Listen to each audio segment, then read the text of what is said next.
अस्सलामुअलैकुम।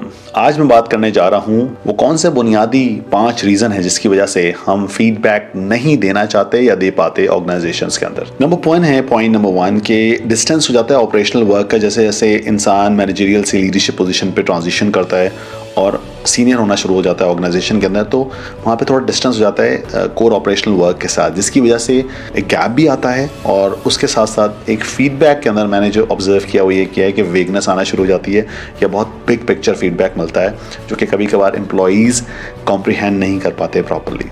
Point number 2 है fear of demotivating people और एट टाइम्स लूजिंग पीपल।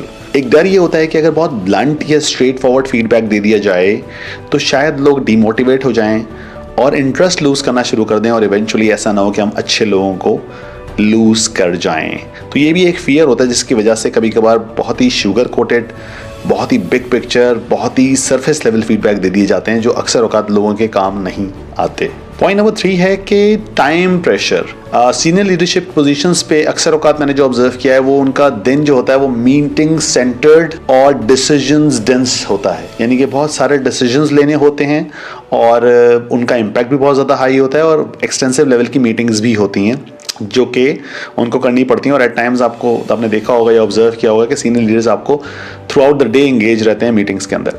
तो जहाँ पे ऐसी चीज़ों वहाँ पे अक्सर औकात फीडबैक या तो रशन हो जाते हैं, बहुत क्विक दे दिए जाते हैं या बहुत बेसलाइन पर दे दिए जाते हैं या उसको पोस्टपोन कर दिया जाता है या उसको स्क्वीज कर दिया जाता है। तो अक्सर औकात जो फीडबैक का इंटरवल है वो शायद पूरा नहीं होता, जिसकी वजह से फीडबैक जिसको मिलता है वो उस पर अच्छे तरीके से वर्क नहीं कर पाता। पॉइंट नंबर 4 है over reliance on hierarchy.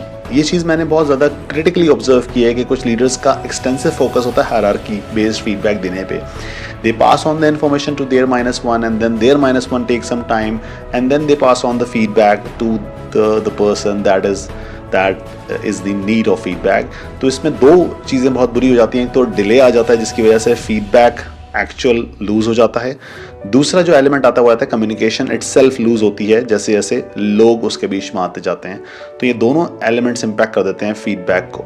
Fifth and the last point, a very important point, absence of feedback culture in the organisation. अगर एक फीडबैक कल्चर नहीं होगा ऑर्गेनाइजेशन के अंदर जहाँ पे एक्सेप्ट नहीं किया जाता होगा फीडबैक लेना और एक अप्रिशिएट नहीं किया जाता होगा फीडबैक देने को, तो वहाँ पे रेजिस्टेंस भी आती है। कभी कभार लोगों को क्लियर कट अंडरस्टैंडिंग भी नहीं होती कि एक अच्छा कंस्ट्रक्टिव, एम्पैथेटिक और एक्शन ओरिएंटेड फीडबैक कैसे देते हैं। तो वहाँ पे भी ये गैप्स ज़रूर फील होते हैं। To conclude this video, my humble request to all the leaders, senior leaders out there, please give feedback and give constructive feedback in a way कि जहाँ पे आप के फीडबैक से अगला एक्शन भी ले सके, इम्प्रूव भी कर सके और लर्न भी कर सके। ऐसा फीडबैक दीजिए। वेग फीडबैक्स ना तो आपके लिए हेल्पफुल हैं ना अगले के लिए हेल्पफुल हैं। And also start seeking feedback on your behaviours as well, क्योंकि जितने भी सीनियर हम हो जाएं हम सबको किसी ना किसी लेवल पे मेंटोर्स और कोचेस की ज़रूरत रहती है, चाहे वो विद इन ऑर्गेनाइजेशन हो चाहे आउटसाइड ऑर्गेनाइजेशन हो, जो कि हमें ट्रू लेंस दिखा सकें। Thank you so much.